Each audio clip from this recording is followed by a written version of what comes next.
Is Sioux Falls still growing, and does that growth actually benefit you as a buyer? Because fastest growing sounds very exciting. Sounds like an opportunity. It sounds like appreciation. It sounds like you better get in now before you miss out. But here is the real question. Is that growth going to work for you or quietly work against you? Don't run into the FOMO. Like, seriously, if you haven't met me yet, I'm Albert Heising V. I help people buy real estate in Sioux Falls, and I truly believe real estate done wisely can create stability for families and help fuel God's kingdom. My role isn't to push hype, it's to help you think clearly when the market feels loud.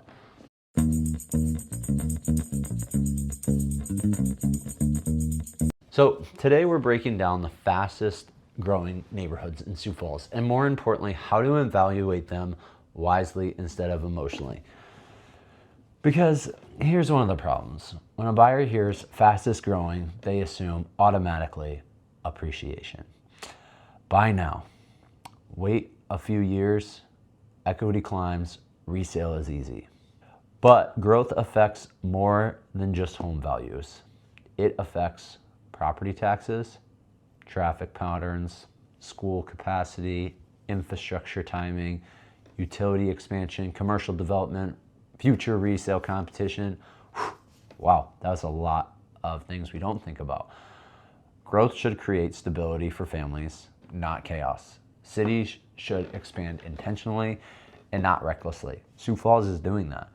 If you buy at the wrong phase of growth, it can cost you tens of thousands over time, not because the neighborhood is bad, but because timing matters. Sioux Falls is like, they're growing and they're intentional. Like, if you haven't checked out the video about Smithfield, go check it out. It will help you. This is where I now like slow the conversation down for us. Momentum feels good. Fast feels impressive. But building your house on the rock means slowing down enough to choose wisely. Not just choose quickly. Fast doesn't automatically mean wise, right? And if you're thinking about relocating to Sioux Falls, I put together a free Sioux Falls location guide that walks you through growth corridors, school planning, property taxes, and long-term cost strategy. It's linked below and designed to help you think about the next 5 to 10 years before you commit. Because when you're making a six-figure decision, wisdom matters more than hype. All right, let's talk about where growth is actually happening. One of the strongest corridors continues to be Southeast Sioux Falls. East side is best side. Some of my friends and a lot of West Siders are like, no, West side, best side. But East side really is always having new construction, always growing, and it doesn't seem to stop. Southeast Sioux Falls growth has been like consistent and structured. And what makes it attractive isn't just rooftops going up, it's infrastructure alignment. Roads are expanding, schools are positioned intentionally, retail tends to follow development quickly, medical and commercial nodes are growing nearby as well. When infrastructure keeps pace with development, neighborhoods stay livable. That's controlled growth. Now, here's something important, so don't skip this. The phase of development when you buy matters. Buying at the very beginning of a subdivision can feel risky. You're surrounded by dirt and construction. Buying at the end feels very comfortable. Everything's finished, but sometimes early buyers capture stronger appreciation if infrastructure and schools alignment are solid. So make sure if you're buying some like piece of property in an early development, look for, is a school going up? Is, the fire department going up? Is there a medical center nearby or slowly going up? Evaluate that, city planning maps, documents, road expansion maps, school boundary projections, commercial zoning plans. Like, growth isn't just about houses, it's about systems. All right, let's talk about Harrisburg expansion. Harrisburg was built with a strong school reputation, and that reputation continues to attract families. New subdivisions offer modern layouts and community-oriented designs. But here's the nuance. rapid growth temporarily can tighten school capacity and traffic patterns. So we just got to keep things in mind, right? Doesn't make it bad. It just means you need clarity before you can commit, right? Like you might have like some little bit of a traffic jam coming up if there's a lot of growth going on. That's a good thing then. Like you should just, like I always think about 2 Thessalonians 5:13, I believe, where it just like talks about, praying continually and being grateful in all things. Like, case in point, you just change your attitude and be grateful if you buy in some place that's growing and you are on the road. This is like big picture thinking.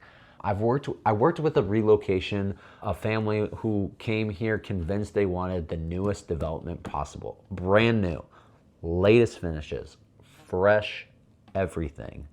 We toured multiple fast growing subdivisions. And then I asked them one question. Are you buying for excitement or sustainability? I've talked about it before. And they really paused. Because, like before, excitement fades. Sustainability, it brings peace, it builds peace. And they started evaluating the commute times, the school boundaries, future commercial support, resale depth. And they ultimately chose a neighborhood that wasn't the newest, but was better aligned for them long term. That is wisdom. Taking a step back and just thinking through what your needs are. Now, let's shift to Northwest Sioux Falls. Northwest Sioux Falls growth looks different. There's strong builder diversity, entry-level homes, mid-range properties, custom builds, often within close proximity. That diversity and stability gives us demand. It shows us demand. When a neighborhood isn't dependent on one single price bracket, it tends to weather the market shifts more consistently. For relocating families who want flexibility in budget while still participating in growth, the Northwest deserves that attention, right? T is another major growth story. We think about like Hartford with Northwest Sioux Falls over here, then you think about T, Harrisburg, and then like you have Rowena, it's really small, and then you have Brandon, and then Crooks on top, right? Those are your suburbs. Everyone says Sioux Falls doesn't have suburbs. So much growth right now that I would consider T for sure, Harrisburg for sure, Brandon, they're all suburbs right now, and they're kind of melding into Sioux Falls now. It's really cool to see. So back to T, continues expanding in a way that feels manageable. Schools, housing, and businesses they're rising together. For families relocating from a larger metro area, T often feels like expansion without chaos.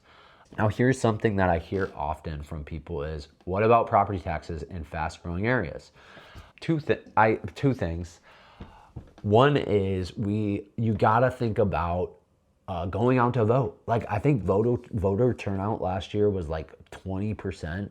Dude, you literally could change the like, if you're like, oh, the taxes are too high, I don't want to vote on this thing. Literally get like 100 of your buddies to talk to 100 more of your buddies, or maybe just 10.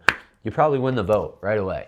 Let's go back to, worrying about taxes in fast-growing areas. As infrastructure expands and assessments rise, taxes can adjust. It's normal. That's why I always tell a lot of people who are buying, don't just evaluate the purchase price, right? Evaluate total monthly cost. Evaluate long-term tax trajectories. Evaluate resale positioning. Growth is powerful when it aligns with the infrastructure. Growth becomes risky when it's purely momentum driven, right? Quick reset. If you value a 5 to 10 year thinking instead of just like hype cycles, then I'd hit that subscribe button. I focus on helping relocating families thinking strategically about Sioux Falls real estate. Now, here's a summary of what I went over. Fastest growing neighborhoods in Sioux Falls offer opportunity when infrastructure keeps pace with rooftops, school planning is intentional, and commercial growth supports residential demand. You're buying with a long-term perspective. They become risky when you buy purely on hype. You don't look into these things, like you ignore tax implications. You underestimate traffic and school shifts. You chase new without evaluating stability. So growth isn't automatically good. It's not automatically bad. It is powerful though. It creates buzz, but foundation matters more. And I'll leave you with this. Everyone who hears these words of mine and puts them into practice is like a wise man who built his house on the rock. Matthew 7:24. Growth is good, but wisdom builds foundations that last. I'll catch you next week.